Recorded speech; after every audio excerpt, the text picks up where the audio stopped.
Salut les internautes de Yes Dakar TV amati nañ mbégte ak kontante ànd ak yéen ci seen émission diisoo tey ñuy daal di dalal ki nga xamante ne moo di Mamadou Badiane ñu gën kaa xam ci Gaynde Badiane mu nekk responsable départemental bu Pikine fare ci grand parti ginnaaw ba ñu la nuyoo dañu lay bàyyi nga nuyoo ak internautes yu Yes Dakar TV. maa ngi leen di nuyu donc di nuyu abonné Yes Dakar TV yëpp di nuyu askanu Sénégal ba pare di rafetlu opportunité bi ngeen ma jox pour ma mën a en tant que acteur politique. waxtaan ak askan bi. tey kii di Malick Gakou nekk njiital grand parti boobaak léegi dañu ko gëj a gis ci li nga xamante ne moom moo di ci langue politique bi waaye tamit ci wàllum actualité bi ñeel wàllum gaz ak pétrole boobaak léegi Malick Gakou dañu gis ne leader politique yi génn nañ kenn ku ci nekk yaa ngi ciy wax di ci bay sa waar ci ressources naturelles yi waaye kii di Malick Gakou dafa toog ci ruqam kenn déggu ko ci dara lu ni mel ana lan moo ko waral. waa duma ko woy absence xam nga politique te wax dañ koy wax fa mu ñoree. parce que ñun sax dañuy faral di ñu reprocher que ni acteurs politiques yi dañu mel ni ñoom moom Sénégal parce que tout le temps ñooy nekk ci rajo yi di tànqal nit ñi di wax lu leen neex di def lu leen neex et cetera et ñun li ñu gëm mooy wax aussi du tout le temps rek da ngay génn di wax lu ñor ak lu ñorul donc pour ñun politique soo génnee di wax dafa war a nekk la nga xamante ni dafay jariñ askan bi. et dinaa la rectifier foofu parce que grand parti ci actualité bi ngay wax dañ cee wax ba tàyyi dañ cee wax dañ cee jëf parce que boo fàttalikoo marche bi fi amoon jëm ci ressources nationales yi pratiquement période boobu dafa fekkoon El Hadj Malick Gakou moo doon donc jiite le front et donc marche boobu moo ko organisé woon avec l'ensemble des opposants de l'ensemble des acteurs de la classe politique. ñu génn marche ko ba la marche a été réprimée boo koy fàttaliku donc dox nañ ci et que tout récemment muy le bureau politique bi ñu mujjee def muy le bureau politique du 19 juin donc ci bureau avant-dernier bureau politique bi donc wax nañ ni ca li ñu waxoon dañu ni moon donc il faudrait que le président Macky Sall jël ay responsabilités ba transparence am ci gestion des ressources naturelles. il faut mu jël ay responsabilités ba li ñuy tuumaal ku mel ni Alioune Sall mu leeral ko ci bopp askan bi ba mu leer mais fi ñu gënoon a accès suñu communication dañu ni woon et il faudrait que mu mettre les conditions pour que loolu dootul am Sénégal parce que Sénégal toll na fa nga xamante ni waratul nekk benn réew ma nga xam ne benn nit day nekk ci bureau ak ay investisseurs di signer ay documents et cetera parce que dañu war a fonctionner sur la base de mécanismes ak ay procédures yu transparentes yi nga xam ne coow du am ci dans le cadre de la signature de nos contrats gaziers ou pétroliers donc bureau politique boobu loolu lañ ci waxoon ak yeneen donc affaire bi noppi wuñ ci ñi ngi wax donc communication grand parti aujourd'hui ñoo ngi déglu askan bi tout le temps et que saa ñu waree wax dans le cadre de nos bureaux politiques dinañ génn communiqué yi nit ñi jot ci ensuite les responsables ñi ngi au niveau de leur commune donc di waxtaan ak les militants à la base ak askan bi loolu aussi c'est une forme de communication le parti se porte très bien ñoo ngi def suñuy bureau politique quand il faut di waxtaan ak waa réew mi donc noppiwuñu comme tu penses. ci wàllum pétrole ak gaz boobu sax nag ci la ñuy daal di desandi ndaxte boobu ak léegi ñu ngay joxañ baaraam ak tuuma kii di Alioune Sall di rakk ci njiitu réew mi ne wàllum gaz bi ak pétrole bi loxoom daf cee laale tey ban njàngat nga am ci mbir mu ni mel. mais non c'est-à-dire que front bi biñ ko mettre en place soo fàttali ko njiit li la coordination elle était tournante donc ku jiitu da nga koy jël doxal ko ba benn période nga xajal beneen responsable mu jiital doxal donc xëy na suñu période bi ko Malick di jiite donc amoon na taxawaay bu am solo buñ ci taxawoon ba mu gënoon a feeñ mais front bi mi ngi continuer liggéeyam et soo fàttalikoo li ngay wax lu tax duma ci ànd ak yow mooy boo fàttalikoo Franck Timis responsable politique yi mu porté woon plainte dans le cadre de la dénonciation li xew ci affaire ressources pétrolières et gazières mais Malick Gakou ci la bokkoon ça veut dire que période boobu fësoon na ci kaas bi ak xeexal askanu Sénégal ci nga xamante ne ressources naturelles constitution bi moo leen ko jagleel donc yàgg na ci xeex et que mi ngi continuer di ci xeex waaye day fekk rek peut-être bés bu wax lu ñor jotee di nga ko dégg mu wax bu amul lu ñor lu mu war a wax aussi du wax du da ngay jóg rek wax aussi. Malick Gakou toogu ci li comme encore une fois waxim pétrole ak gaz nee naa la sunu bureau politique bi mujj moo nekkoon pratiquement le thème et que aujourd'hui ñun les militants dans toutes les communes ñi ngi ci soo xoolee ñi ngi yëngatu ci aar li ñu bokk donc di ci xeex tout le temps donc nga war a xam ni mbirum pétrole ak gaz soxal na responsable politique bu grand parti et ñoo ngi ci di xeex tout le temps. waaw mooy li ma wax sànq et dama koy wax en tant que responsable politique damay wax ñaari yoon dama ko ciy wax ci ñaari mbir bu njëkk bi nee naa la maanaam nit waratula mën a gàddu contrat tëñax yi di wër fu ñu ko signaler ak ku mënti doon muy benn Sénégal war na romb stade boobu muy benn. Deuxièmement ñu seetlu ni dans la gestion des affaires du pays bi fi le régime libéral nekkee waxi Karim Wade fësoon na trop ci affaire u annonce yi ay détournement ay wax ji bëri na ba après CREI yi gis nga li ci topp ak yépp ba muy dem Doha et tout Macky Sall falu waxi Aliou Sall ñëwaat donc man dama gëm ni tey en tant que responsable politique est-ce que jotul tey ñu encadrer maanaam président de la République par rapport à sa famille jot na peut-être ñu toog ba nga xamante ne bu ñu faratee njiitu réew suñuy charte réew du permettre doomam walla jabaram walla magam walla rakkam nekk ci ba taq ci rëpp ba coow li muy jur ñu naan jël naag jël na parce que xam nañ ni lien de parenté am na fu mu egg doomu aadama donc man pour man war nañu mën a dem vers ça en tant que responsable politique. Maintenant am réew du am citoyen A wala citoyen B day am ay citoyen d'une manière générale et citoyen dafa am lu leen tënk su fekkee lii ñuy wax di ko coow boobu ba léegi mu jëm ci rakku président de la République c'est un citoyen lambda bu war a leeral loolu ci kanam yoon donc li ñuy xaar mooy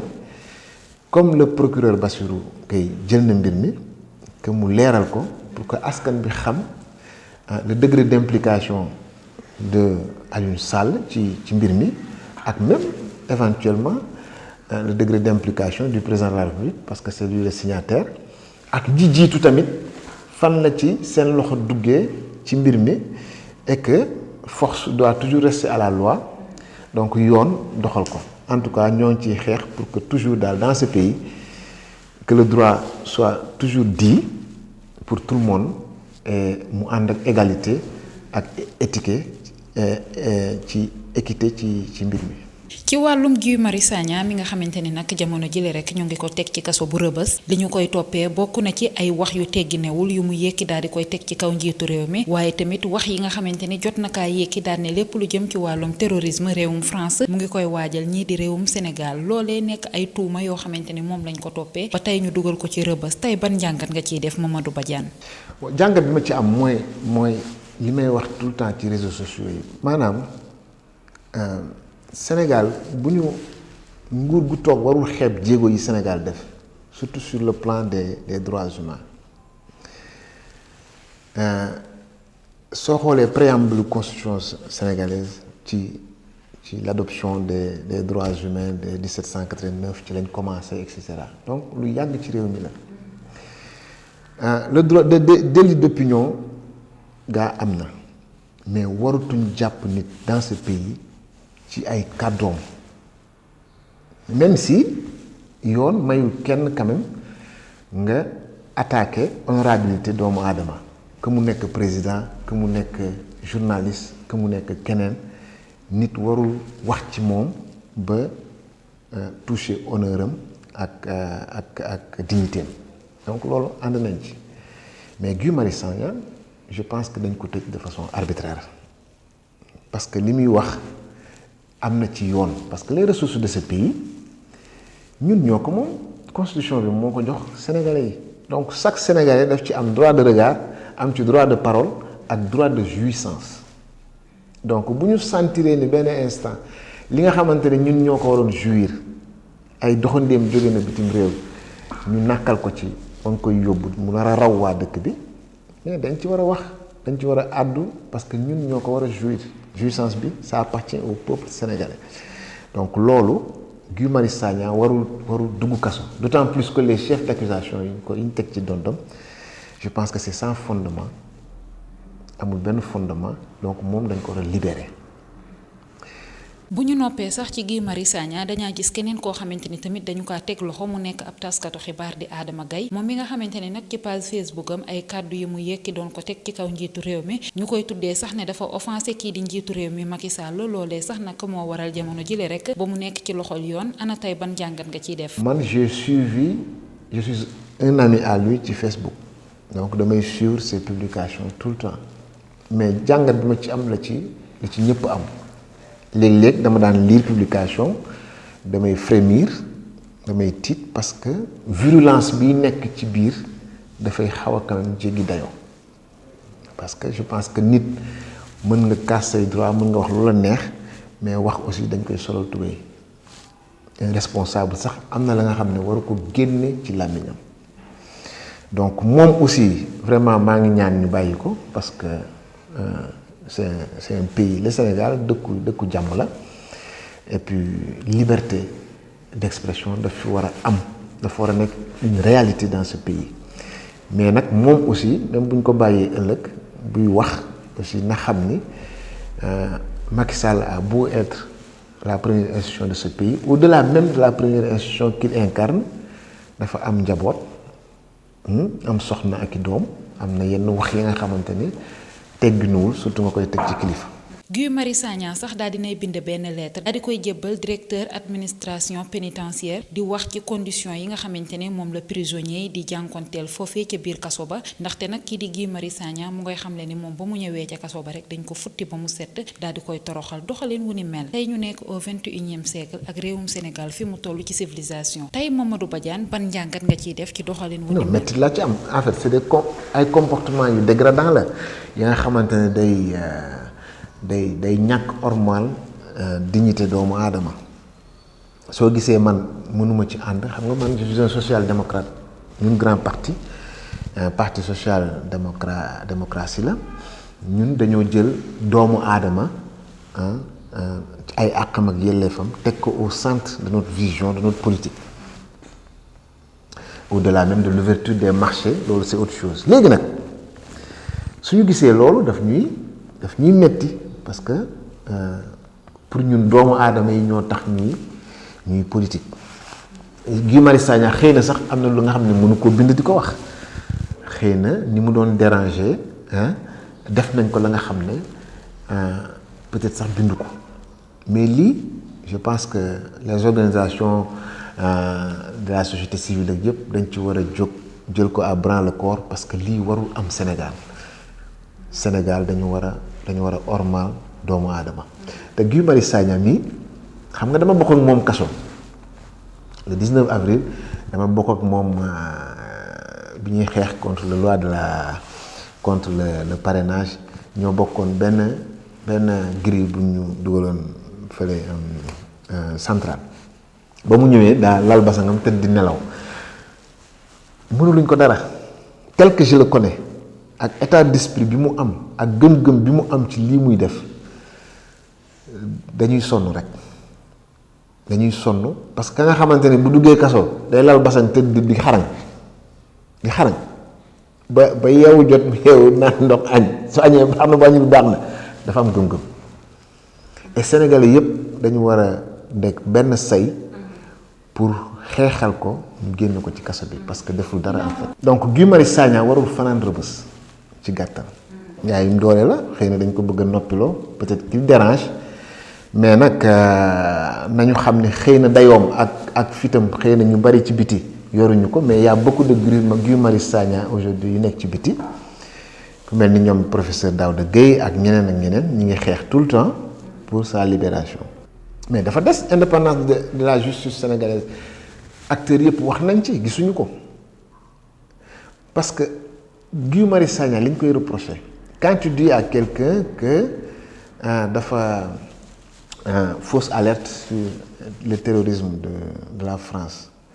La France a toujours exercé un terrorisme dans ce pays.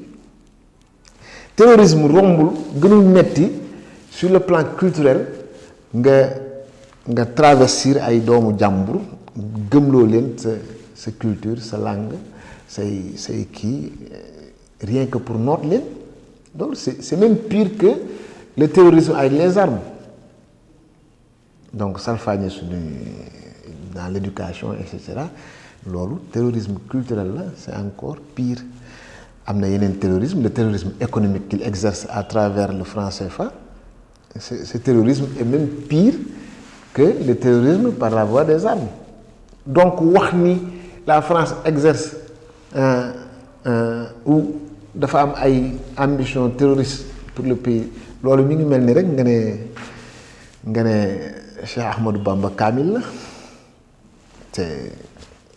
loolu moo fi am depuis toutes ces années.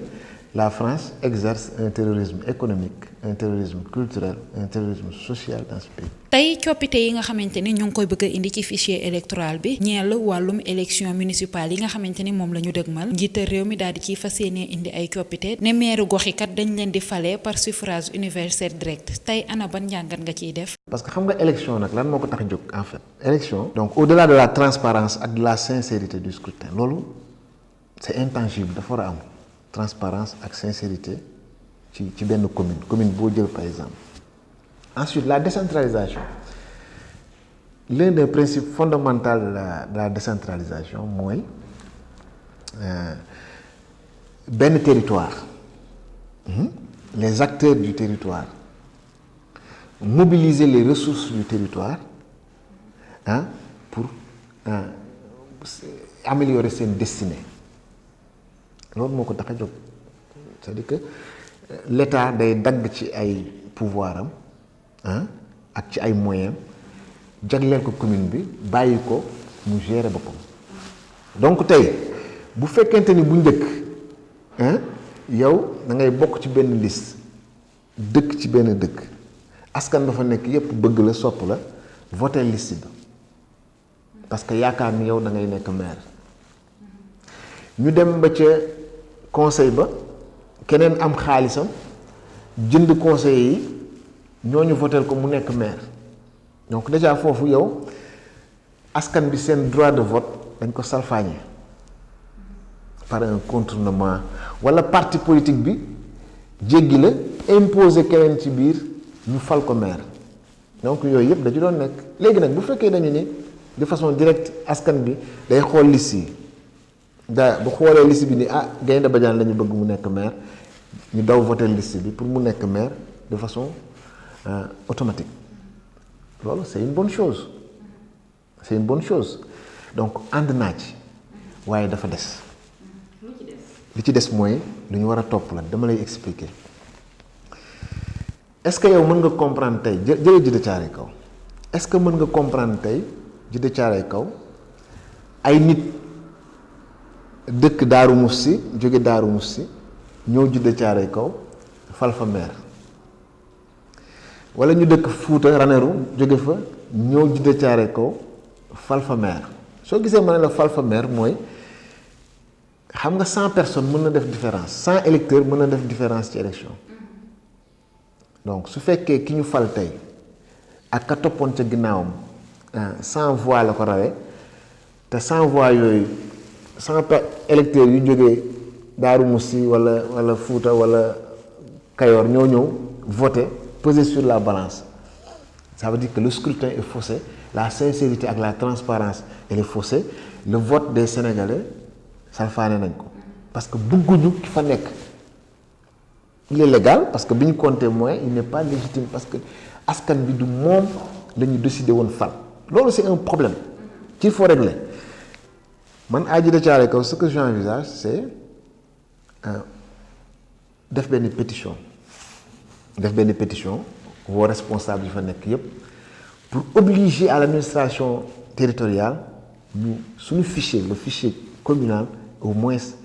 ñu xoolaat ko su fekkente ni le dialogue ne prend pas en charge le fichier national pour que lépp ñu xoolaat ko li ñu ko may mooy soo jëlee article 36 du code électoral dafa ne commune bu nekk am na fichier tu sais ça parce que fa la ñuy inscrire dafa ne ki war a inscrire ci fichier yi entre autres fichier communaux yi commune bu nekk mooy ki fa juddoo mooy ki son ascendant de premier degré dëkk mooy ki fa résider avant 6 mois avant les élections wala mooy ku ñu fa affecté liggéeyam te du fa mën a jóge donc ñu inscrire ko ci liste pour mu gis et cetera donc ñooñu ñoo fa war a inscrire. loolu sax xaw na sedd xam nga lu tax mu xaw a sedd parce que c'est dans le département de Pikine les frontières sont étanches léeg-léeg nga gis ñu dëkk ji de Caaroy kaw mais Caaroy la ñuy nekk tout le temps et cetera di fa politique sax loolu si tane na mais Fouta Kaolack maintenant fu ne les responsables politiques surtout les maires dañuy jël xaalisu commune bi dem seen village natal tuur fa xaalis dugal leen ci ay car et li gën a grave mooy dañ leen di defaral ay résidence parce que ils ont cette capacité ñoo yor état civil bi loolu c'est usage de faux et falsification de documents administratifs defal leen ay certificat de résidence ñu dugal leen ci fichier électoral bi bu élection jotee ñu dugalaat leen ci ay car toggal leen ay añ ñu ñëw voté dem ñibbi donc ça veut dire que ñooñu tey ñoom fay ñu lempo ci commune bi yeewoowuñ ci commune bi xamuñu problème commune bi seen yoon newu ci pourtant ñëw nañ fal fa maire donc ça veut dire que loolu même le dialogue national là balaa muy régler dara le problème du fichier la war a njëkk a régler même su jaree ñu reporter élection locale yi 5 ans loolu warul am ci benn commune. On ne doit pas faire voter des gens qui n'habitent pas dans la commune ou qui ne résident pas dans la commune, qui n'ont rien à voir avec cette commune. Donc, loolu pétition bi ma lay wax dinaa ci woo ku mel ni Mamadou Gueye neneen dinaa ci woo même le maire docteur Cheikh Dieng dinaa ko ci woo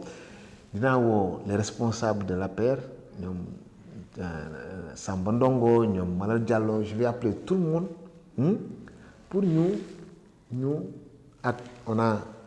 pouvoir opposition am nañ benn cadre de réflexion bu yaatu dinaa ko fa poser aussi pour ñu bind pétition bi xam nga lan moo ñu ko may soo jëlee l'article 45 du code électoral dafa ni tout électeur inscrit dans la commune ou inscrit dans le fichier électoral de la commune yoon may na ko mu demander à l'autorité administrative mu inscrire électeur ba nga xam ne dañ ko fàtte woon wala mu élagué maanaam mu radier ci liste bi électeur ba nga xamante ni il a été indûment inscrit dans la liste donc man bëgguma yem ci man mënoon naa gis ay avocat ñu réfléchir ci poser le débat mais dama bëgg tous les acteurs politiques de la commune de Djiddah Thiaroye Kaw ñu seq benn pétition exiger à ce que ñi juddoo ay Fouta ñi juddoo ay fu nekk qu'on les élague ba pare et c'est à eux maintenant la loi leur permet de prouver qu'ils résident effectivement wala fa lañ juddoo dans la commune. waaw pour clore débat bi ginnaaw leeral yooyu nga indi dañ koy tëjee rek ak le cas de Guy Marius Sagna mi nga xamante ne nee na une fois que mu teg tànkam ci lettre bi nga xamante ne bind na ko administration pénitentiaire bi nee na dañ ko futti def ko lu inhumain tey ñu daal di nekk au 21e siècle tey ñu gis comportement yooyu nga xamante ne ñu ngi koy amal ci doomu aadama bi tey ban jàngat la ci am. tey doxalin bi nga xamante ne njiitu réew mi Macky Sall moom la jël daal di fas yéene jébbal lu tolloo ko junniy ASP ak ñaari junniy policier daal di koy jébbale ministère bi yor lépp lu jëm ci wàllum hygiène publique ngir réewum Sénégal daal di mel ni Rwanda ki di Macky Sall nag jël xelam ak xalaatam yépp fas yéene def ni Paul Kagame doxalee ci réewam tey en tant que responsable ana lan mooy sa analyse ci doxalin bu njiitu réew mi jël. Macky Sall moom boo bëggee dégg-dëgg man mosuma ànd ak Macky Sall ci politique am j'ai toujours dit que Macky Sall daal mu ngoog xamul dara mais sur ce coup vraiment ànd nag moom xam nga ku xam Dakar insalubrité bi nekk Dakar ak encombrement bi nekk Dakar su amee ay mesures pour l'enlever da nga ciy ànd man je vais aller plus loin je vais demander aux responsables du grand parti du département de Pikine que bu leen ci kenn jiitu que nañu déglu le président de la République bu commencé bu leen ci kenn jiitu parce que dañu war a am posture citoyenne sur ce coup parce que lii problème de citoyenneté la mais may wax Macky Sall ma koy wax lenn parce que partem dañoo tàmm dañ leen seetlu ci lenn gis nga lii dans une semaine nga gis leen gis nga clean day émergent ku ci nekk commencé mur yi t-shirt yi casquette yi ils vont transformer cette initiative louable dañ koy transformer en un slogan politique substance bi nekk ci biir yépp ñu dindi ko ñàkkal ko fayda ku la romb rek baat bi benn lay doon clean day émergent rey laag wax te dara du ci topp lu dul dajale juróom benn mbalit yor seen portable di selfie pour tromper le président pour lui montrer que ñoom ñi ngi ci ay directives am pour tromper le peuple faire croire au peuple que ñi ngi liggéey je pense que Macky dafa war a jël sur ce coup ses responsabilités jël ses gardes ba que affaire bi nekk une affaire citoyenne askan bi yëpp jëlal ko seen bopp les clean day yooyu muy wax bu jotee que parti politique yëpp que société civile toutes les populations toutes les couches sociales nekk ci pour que Sénégal set parce que Dakar ni mu mel c'est une catastrophe boo demee yeneen réew yi sax da ngay rus donc Kagame yaa ngi tudd Kagame c'est ce qu'il a réussi il a réussi à avoir une union des cœurs autour de sa politique de propreté Macky Sall dafa war a liggéey pour que bu jouram yooyu jotee waa grand parti jóg ñeneen jóg waa APR jóg ñeneen jóg ñépp def ko seen mbir te partem boobu na leen tënk ñu bañ ko def ay slogan politique. Mamadou Badiane ñu amoon mbégte kontaan te dalal la ci émission diisoo di la bàyyi rek nga tàggatoo ak internet yu Yes Dakar TV. maa ngi kontaan bu baax ci invitation bi di la nuyu bu baax di leen sargal Dakar TV di rafetlu aussi seen liggéey surtout ci net bi ñoo ngi koy suivre mais vraiment am na solo surtout ci côté théâtre bi donc kontaan ci maintenant di ñaanal Sénégal donc mooy li ma wax rek mu nekk benn bopp. et que nit ñi commencé politique neneen mooy opposition ak pouvoir di fàtte clivage partisan yi ba nga xamante ne lu jóg di nekk yitte askan bi ñëpp taxawandoo ci waaw loolu am na solo te loolu dafa xaw a manqué Sénégal parce que Sénégal quand le président génne dara tout le monde tire dessus quand l'opposition aussi fait des avancées ci dara ou dara donc le pouvoir tire dessus ba tax na askan bi finalement moom mooy le principal perdant ci loolu et que nit ñi dañu war di ànd sur l'essentiel pour le développement du pays. Merci beaucoup. Jërëjëf.